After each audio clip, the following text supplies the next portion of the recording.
Welcome back to another episode of Force Chatter. This week, we have finally a new Star Wars project on Disney Plus, and I don't know, we have some mixed thoughts on that, but we do have another gaming project that just came out that kind of surprised us a little bit, and we're going to talk a little bit about that too. But first, I'm Eric, and I'm joined tonight by Lou and Tim. Lou, how are you doing? I'm doing great. Excellent. Tim, how are you? I'm doing fantastic. I had a great weekend. Sure. One up, and I know, right? Uh-huh. He just. I'm doing great. I'm doing fantastic. Thanks, Tim. Steamrolled Lou. Yep. Things are good. Sorry, guys. You know. Things are good. Well, you should be. You should be sorry that things are so good. All right, I'm pulling up the window on the other monitor here so that I can see the live stream over here, which, by the way, if you're not watching the live stream, you can do that. Go to randomchatter.com/YouTube and you can watch us every weekend. We're here almost every weekend and you can watch us live. You can hang out in the chat room. Hi, Tech, in the chat room there. He just said greetings. You could be in there too, chatting with us right now. Well, not right now, because now you'll be listening to it later, but next time you could be. So this time we're going to be talking about Star Wars Visions, the new anime project that hit Disney Plus. Now, my experience with anime, other than watching Ghost in the Shell a long time ago and Akira a long time ago and not remembering anything about either one, my experience with anime has been limited. I watched Sword Art Online. I enjoyed it. That's about it. Well, and the Matrix, Animatrix was good. Oh, yeah. That was clearly anime stuff. And very much like Visions, right? It was an anthology series. Yep. Mm-hmm. I liked it. I thought it was good. I thought the stories were interesting on that. And the characters... I thought some were better than others. And the stories in Animatrix were... Some of the stories were really, really good. I didn't care for the animation style of a lot of them. But okay, but... I like the stories. The stories were good, and the characters were good. Yep. My personal take on Visions, and we'll get to it in just a moment, I don't know that we really need to worry about spoilers because my biggest problem with the series is kind of the lack of story in a lot of these. So there's not really a lot to spoil anyway. But I think that's where, to me, it's the opposite of Animatrix. Some of this animation I liked better. Some of the stylistic things I thought were better, but it lacked story to me. It felt like a showcase series and not a lot of depth there, but I'm in the minority. Most people liked it. Tim, what did you think about it? I thought it was really good. Well, some of the styles of animation weren't necessarily my cup of tea. I liked the stories. I thought the stories were all pretty good. A couple of little like weird, funky things, but I mean, this isn't considered canon. They're short stories basically, and yes, so you're not getting an abundance of character development or anything like that. There's usually some kind of touch point in every single one of them that roots you a little bit to Star Wars, like it's Star Wars. And I liked it. I thought they were good. I thought the stories were a lot of fun. Okay. Yeah. Interestingly enough, one of the other comments I was going to make is it didn't root me in Star Wars. It didn't feel like Star Wars. Okay. So right off the bat, two very different, diametrically opposed takes on it. Exactly what I thought was missing is exactly what you were excited that it had. Oh, totally. So Lou, talk some sense into Tim over here. I don't know if I can talk sense to one of you because I haven't finished all the episodes. I've only been through the first two, and at that point I gave up. Yeah. Well, the second episode is worthy of giving up on. The second episode was really tough. And now, granted, I gave up because it was I watched the first one in the morning before I went to work, and I watched the second one at lunch, on my lunch break at work. And at that point, I'm like, wow.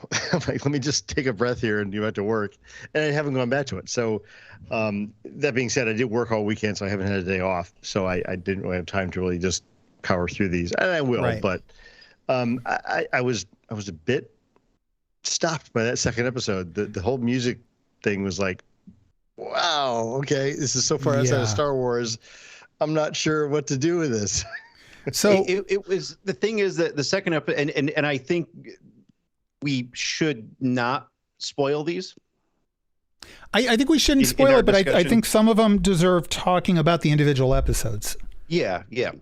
So I've got the list of them up here on my phone to reference. So yeah. So since Lou was talking about the second episode, which is Tatooine Rhapsody, and it centers the characters are part of a band, and the worst band ever. yeah, but you know what? It was a fun story. It was absolutely in universe, and you figure, hey, you know what?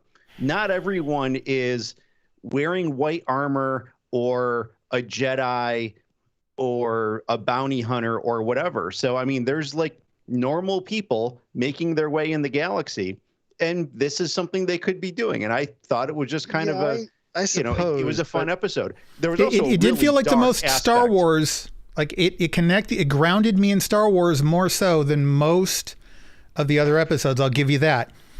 But I think Lou's going to say everything I want to say here, huh? There was a really dark aspect to this. Oh yeah, dark but shallow. It was stupid. Yep. I'm sorry. I don't mean to.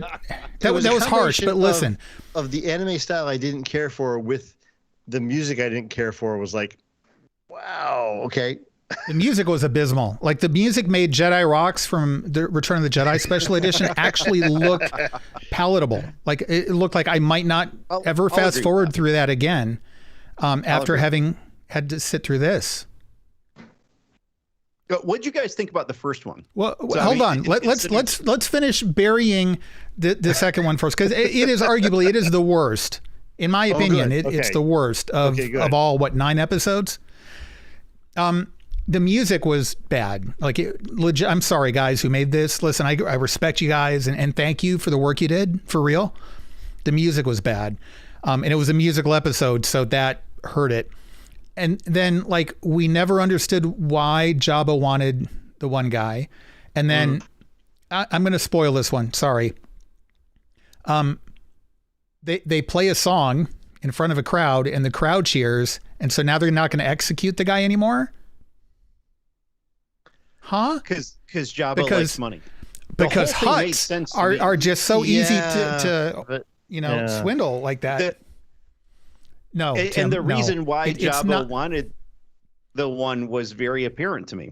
But so he could make money off of their next hit record, right? Except he also heard them, and he heard how bad they were, and they should have probably been executed mid-song. Did you see him tapping his tail? He was impatience.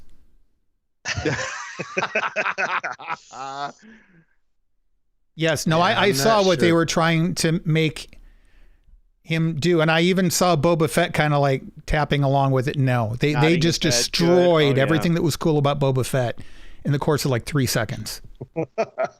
This was Boba Fett should have pulled out a blaster and just shot him. After I got done watching this episode, here was my one thought. As much as I talked about how the episode of Detours that leaked was really subpar, it made me infuriated that we didn't get Detours, because if we had to sit through this. See, my one thought after that second episode was, oh God, it's over. Thank God. Well, yeah, there's that too. How do I explain to my kid that I'm a Star Wars fan? So I will grant that the second episode had the and I've watched through the first 5 episodes of this. Out of what are there? 9 episodes. Nine.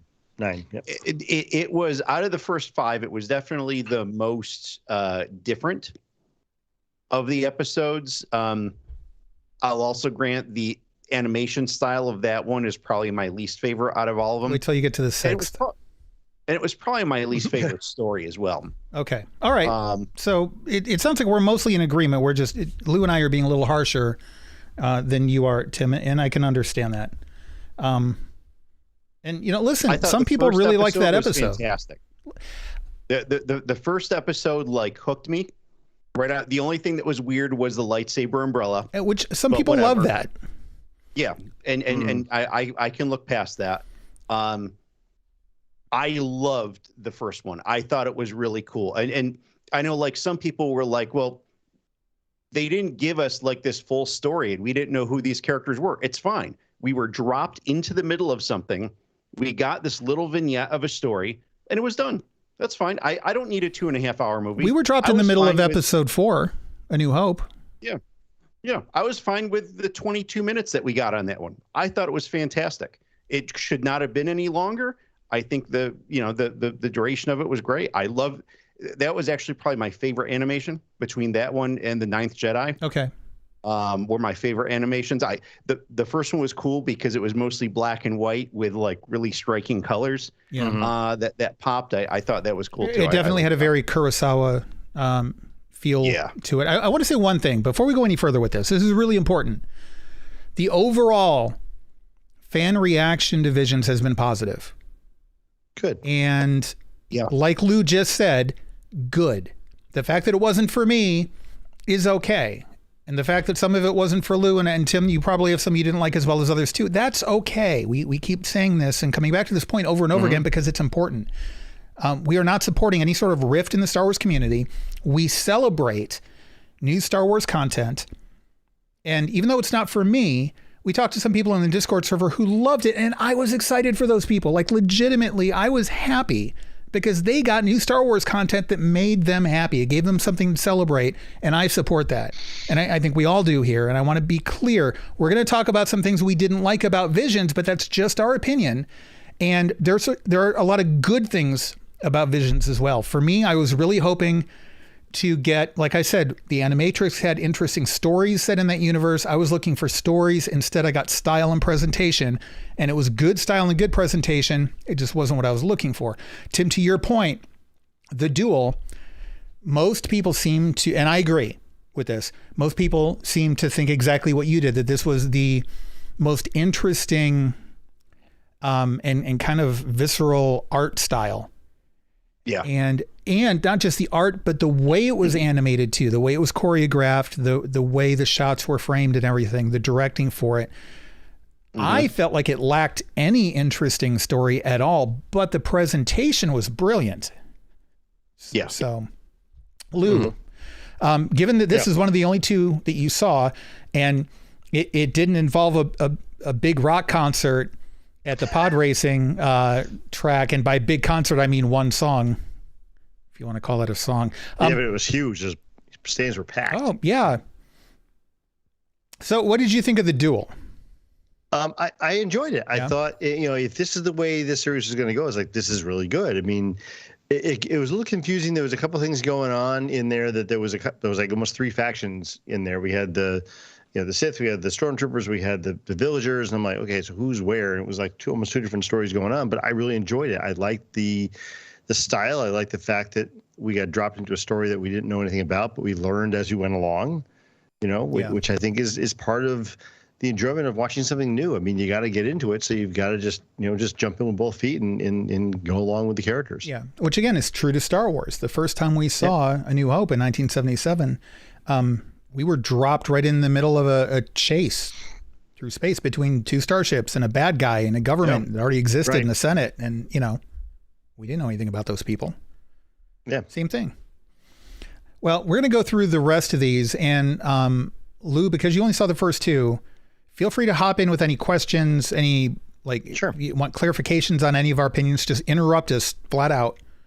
And you can kind of be the avatar for the audience members who maybe haven't seen the rest of the episodes yet, who might have questions for us. And then Tim, you said you saw through episode 5. I actually watched all the way through the 9th one today before recording. I did 7, 8, and 9.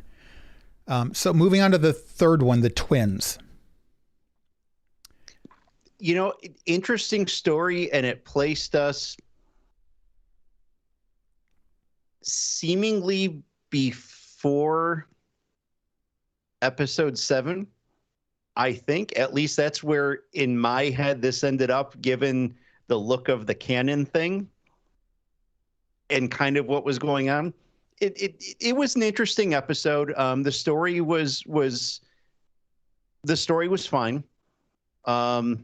It wasn't bad. I mean, I enjoyed it. It was a little weird, but I enjoyed it. I feel like I don't have to really, you're not selling it really hard, so I guess I don't have to jump in and Yeah, I mean, there were some, Lou, I think you're going to have some, thinking back to our Snake Eyes review of the beginning of Snake Eyes. Yeah. Mm-hmm. Yeah, so when you see the two people battling on the outside of a Star Destroyer, not in atmosphere like we saw in episode 9, which was already hard enough to buy, but like actually out in space. That was the one thing. Yeah. Okay. Interesting. Yeah. Yeah. So just go with it. I don't know what your drink of choice is, but you know. But it's also anime, and expect to get some funky, weird things in some anime.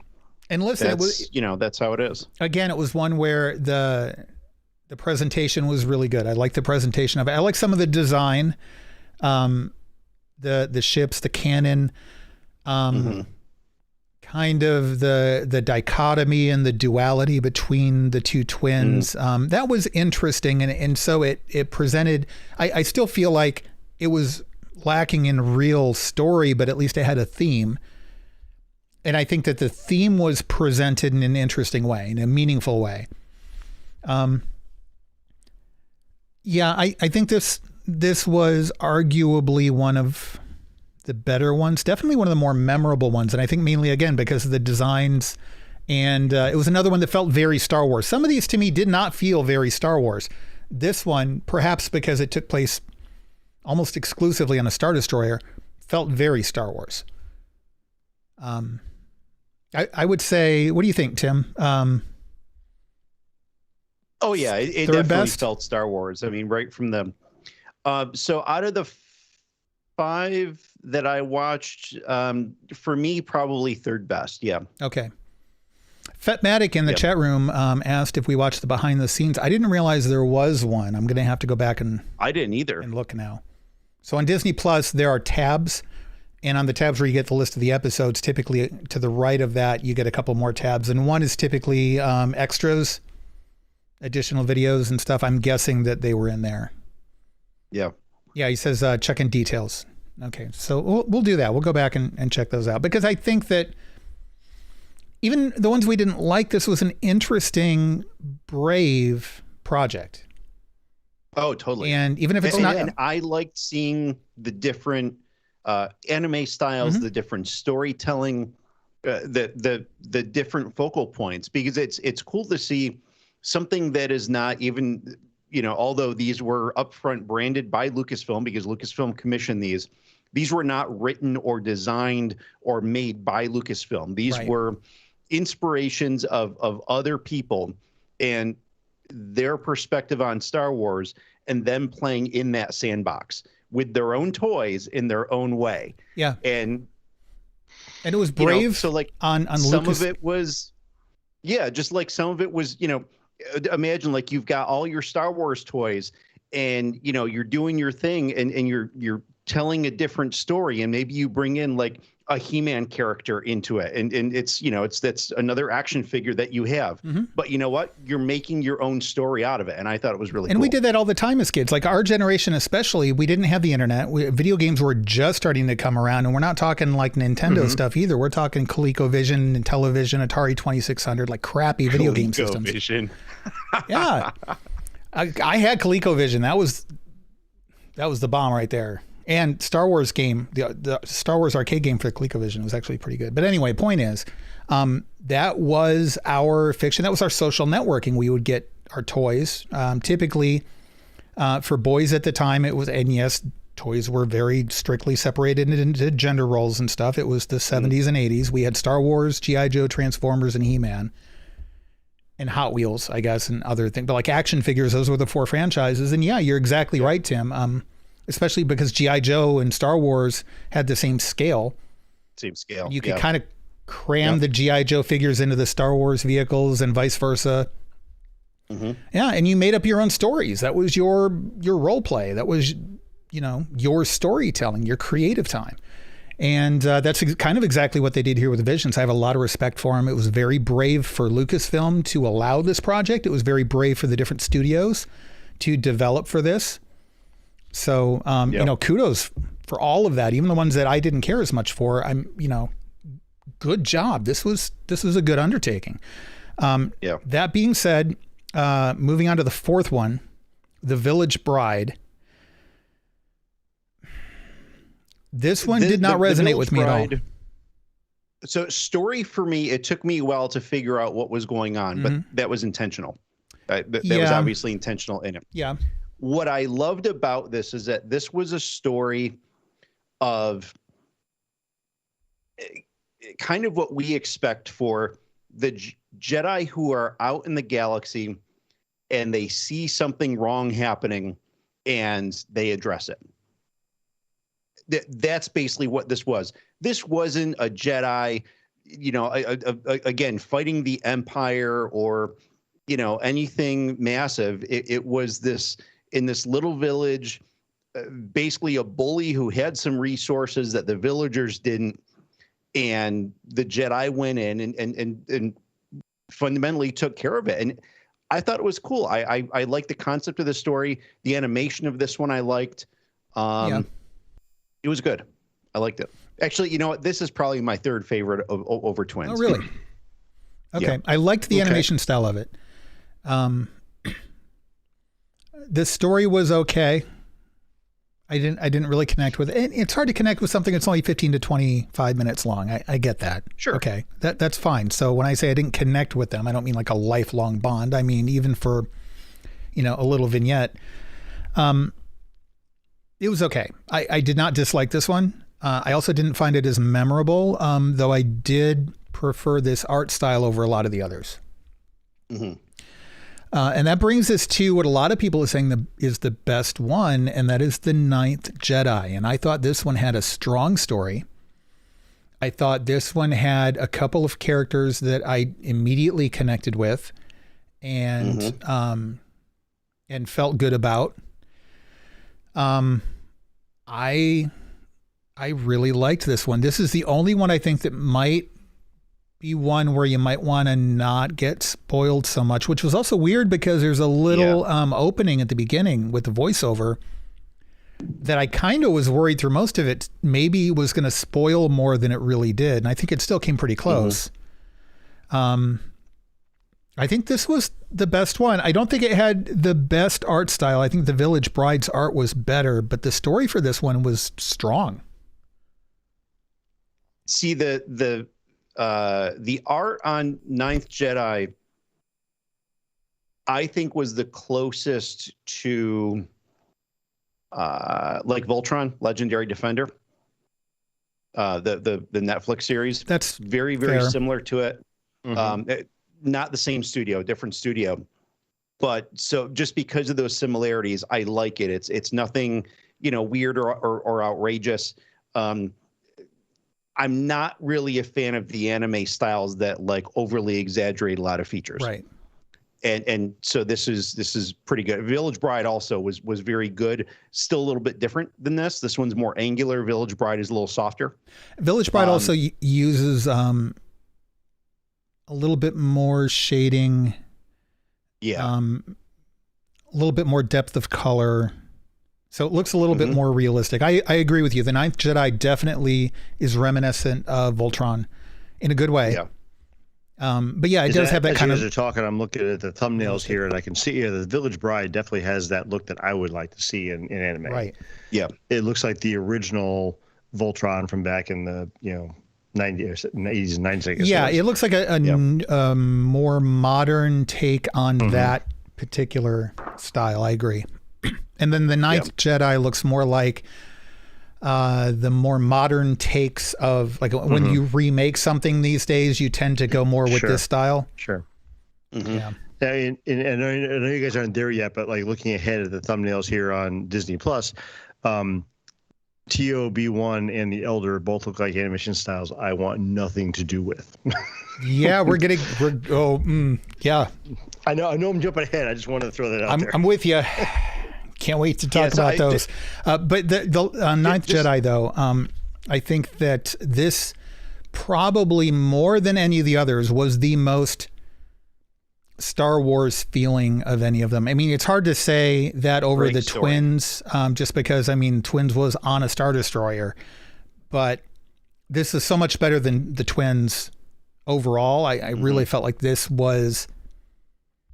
I think the Duel had the artistic tone and style of the Kurosawa stuff that Star Wars was based on, but the Ninth Jedi really has the heart of Star Wars in it. Yeah. Ninth Jedi was, at least out of the first 5 that I watched, the best story. Yeah. And probably my favorite out of the first 5. I mean, this was my favorite, with the Duel being my second favorite. I predict it'll be your favorite out of all 9.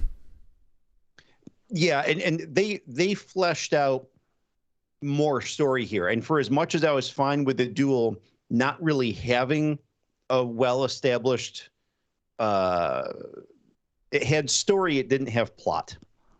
If that makes sense. Yeah. But the Ninth Jedi was truly a full story. Or was a full chapter within a bigger story. And you could see what led up to it, and you could see where it was going, and really excited about it. Fetmatic just said in the chat, Ninth Jedi could be a future series.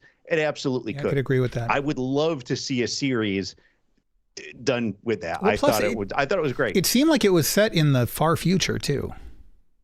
Yes. Yeah. And that really stood out to me at the beginning, because they're talking about, like, in the description and in the opening and stuff, they're talking about like a sabersmith, blah, blah, blah, blah, blah. And I'm like, wait a minute, Jedi build their own lightsabers. What are you doing? This is heresy. Whoever wrote this doesn't understand Star Wars. And then you figure out, oh no, this is like so far in the future that like things have changed. Yeah. Well, but we also know in Star Wars that, like, the day after Order 66, no one remembers who Jedi are anyway. Right. Well, but, Yeah. Oh, I want to make some political statements, but I won't.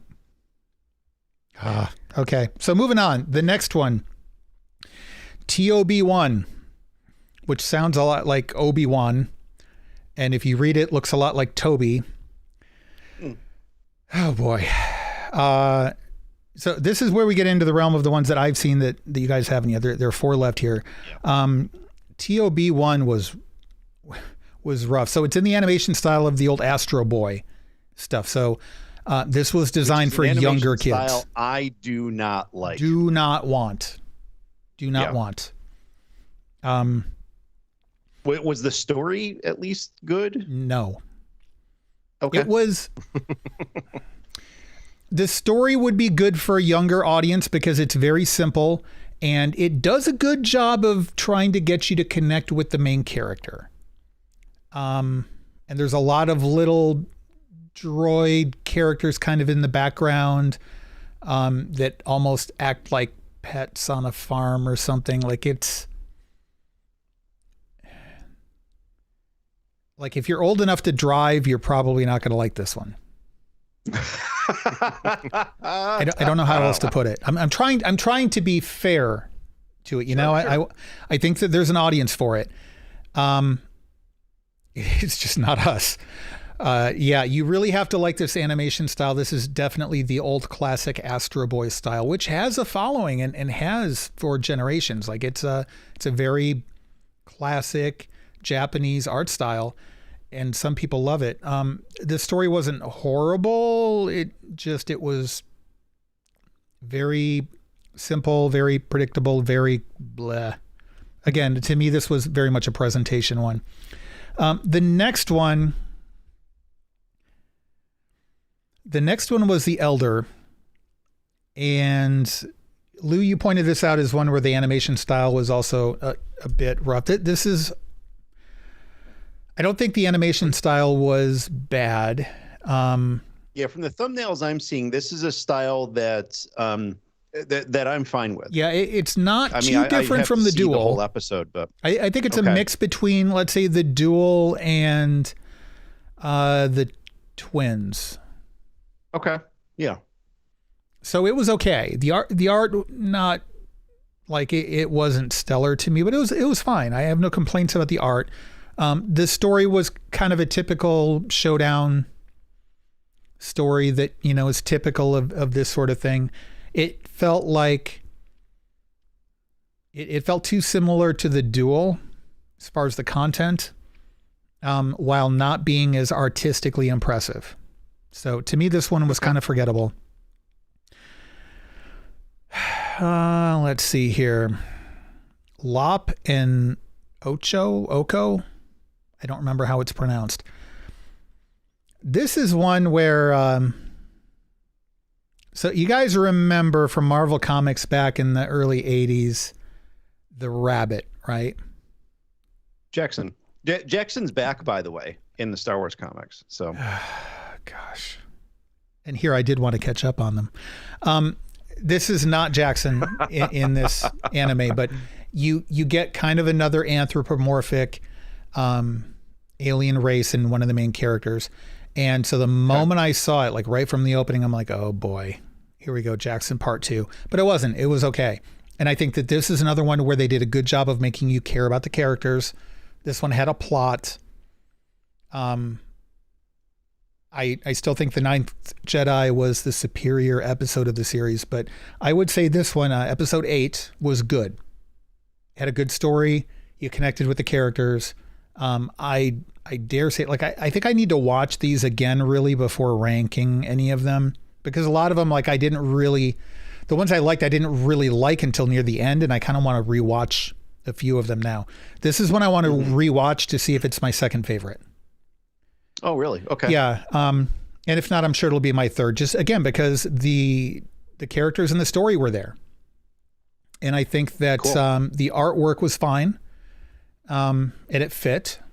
Yeah, I'd say this is a strong episode. And then finally, number 9, Akakira. I have a gnat flying around here. Akakira, a Jedi returns to his forbidden love to help defend her kingdom from a Sith-like shogun. This one was forgettable to me. Like it was okay, but I literally can't remember it. Like, I don't know if I was just so burned out on them by this point or what, which is hard because they're only 15 minutes, but it wasn't bad. It just didn't stand out. My big question is, and I'd like everyone who has seen the episode to weigh in on this. Did the Ninth Jedi have a Bothan or not? I'd have to rewatch it.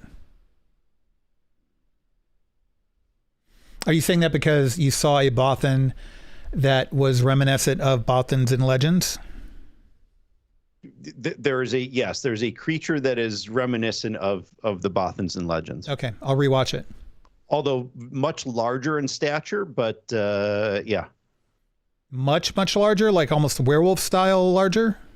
Yes. Okay, so it could be a well, there's a Defel and there's a Shistavan, kind of like a Wolfman sort of thing. So there are 2 other races that could be. I'll go back and rewatch and take a look. So just saying, because canonically we have yet to ever see a Bothan. Canonically. And this isn't canon either, but it would. We also haven't seen one in any format. Listen, though, you're right. You're absolutely 100% correct. But my opinion on this, which has played out over and over again, and it's not like I came up with this opinion or anything. This is kind of where things have been.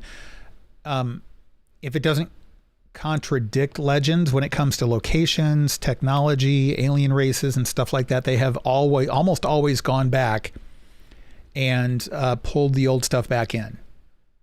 Yeah. So I have no doubts that when we do see Bothans, they're going to look exactly like the ones from the covers of the novels we had years ago. Like I'd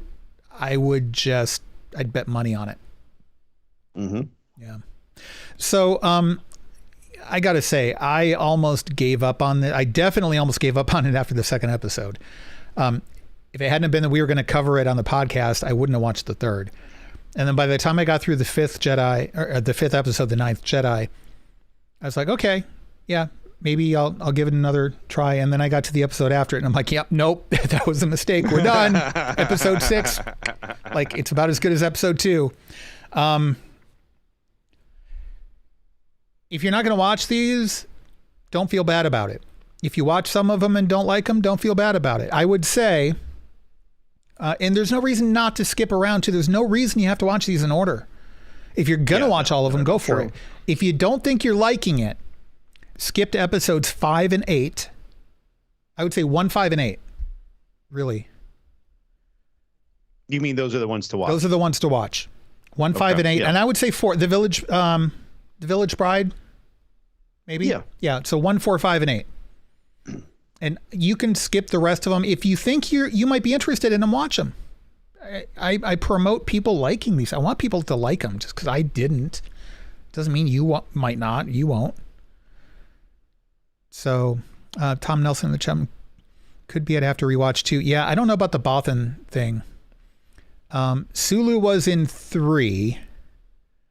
You mean episode? So George Takei. In episode 3 or in 3 episodes?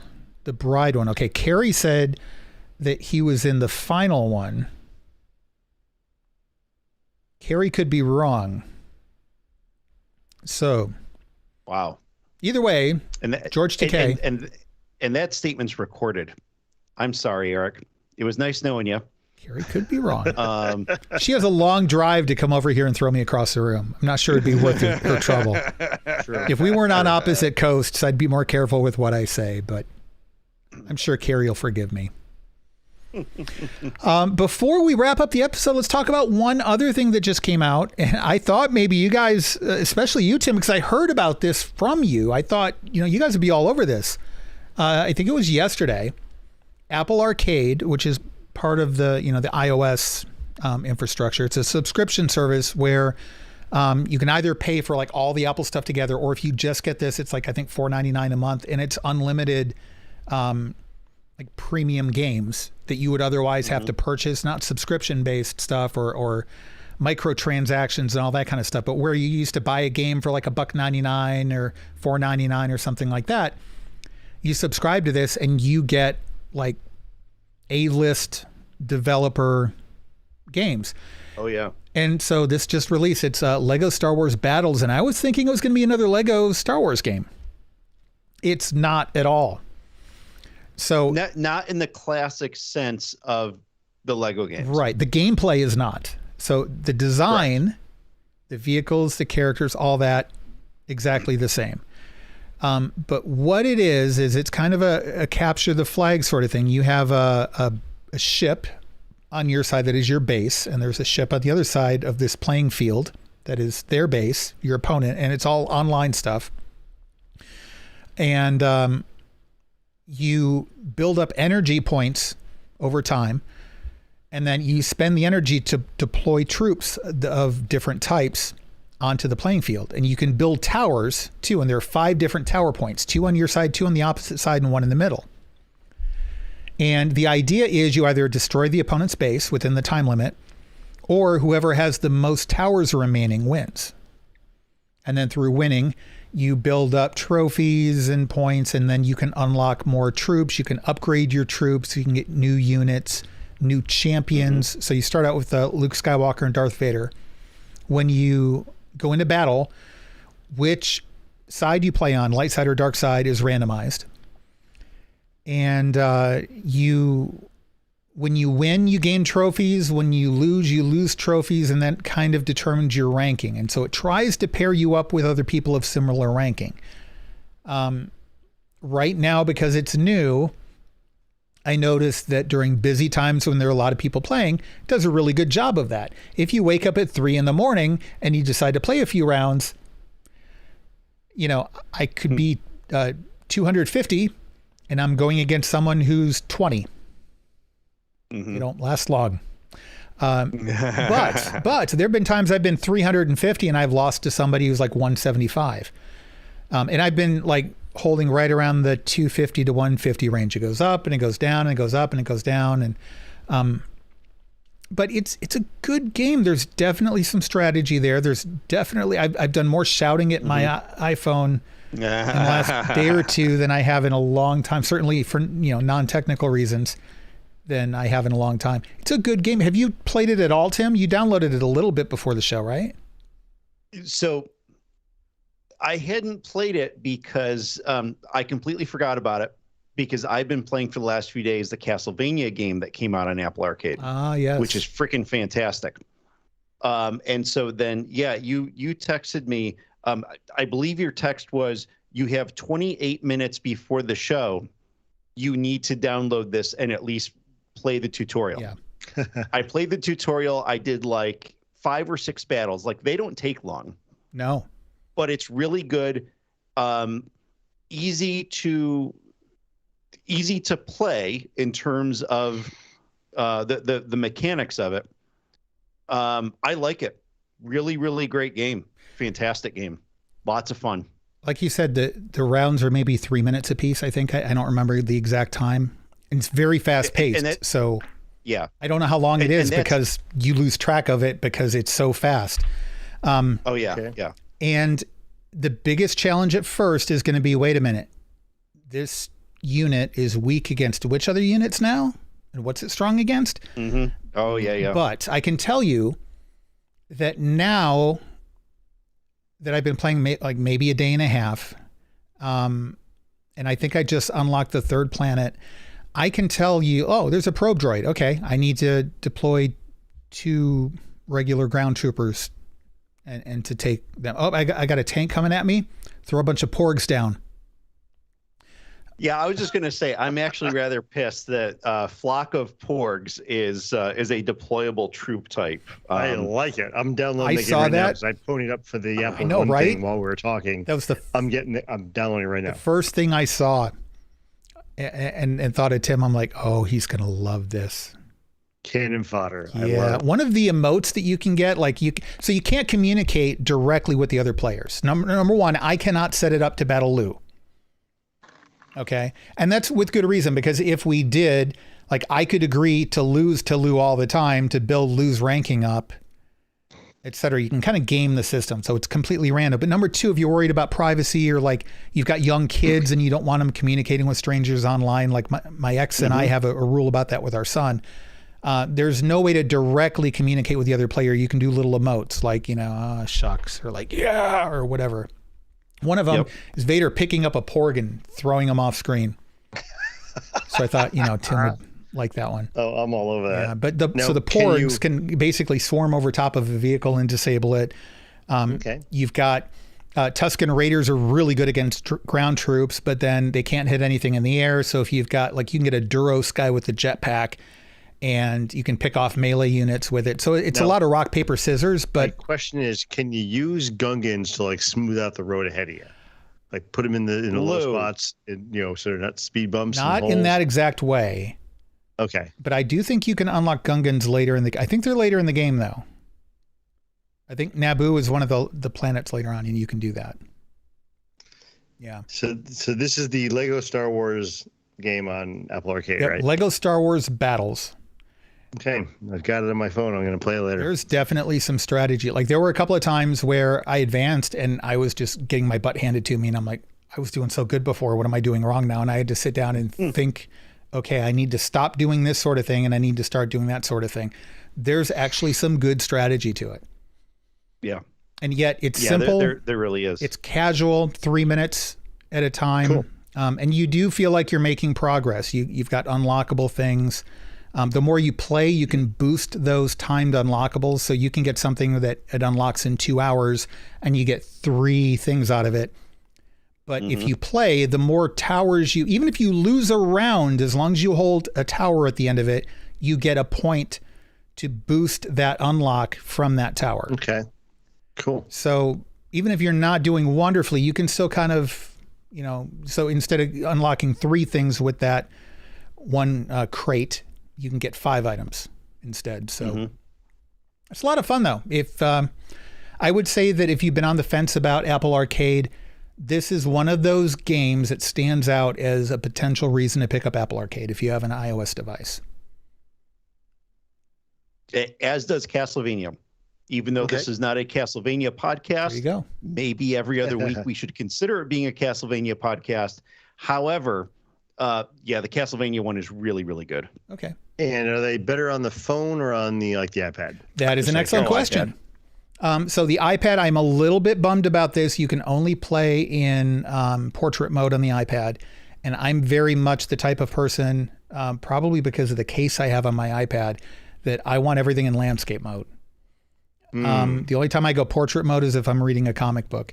So this works great on, I've got a 12.9 inch iPad Pro, a really old one. Don't get jealous, like first generation, but it runs great on it, and it runs great on the iPhone. Like you don't have to worry about, well, I've got a Max, but I think even on a smaller model, it would run fine. You don't have to worry about like tapping the wrong things. The controls are really easy. There's little cards down at the bottom for the troops you want to deploy. You drag them where you want to deploy them. To build a tower, you tap on the tower location, it kind of glows, and you build a tower. The controls are very, very simple. There's not any iOS device that this does not play well on. Cool. Yeah. Highly recommended. Probably, yeah. I would say this, probably probably the best Star Wars mobile game I played. Okay. There have been some good ones over the years, some that are no longer running because their servers were taken down and stuff like that. But yeah, I think this one feels the most like you're actually playing a game and you actually have to think your way through it, and you're not just merely collecting things. Okay. Yeah. And one last question on the gaming. Does it use your, what do they call it? The ID that Apple has for your Game Center ID. Yeah, Game Center ID. Yep. So if I play on a phone and go play with the iPad, I can pick up where I left off. Exactly. It'll synchronize your progress. You got nothing to worry about. I need to change my Game Center ID if I even can. When I signed up like ages ago, I used my real first and last name, and that's just not something you do. That's an immediate sign that, yeah, you're 47 years old. In a world of a bunch of like, millennials. Yeah, kind of stand out like a sore thumb. So I got to see if I can change that. But yeah, synchronize progress across all your devices. Cool. So, and then don't forget the new versions of the Mac, you can run iOS apps on. So I think you can play this on your Mac as well. If you have an M1 Mac. What a new M1 Mac. Yeah.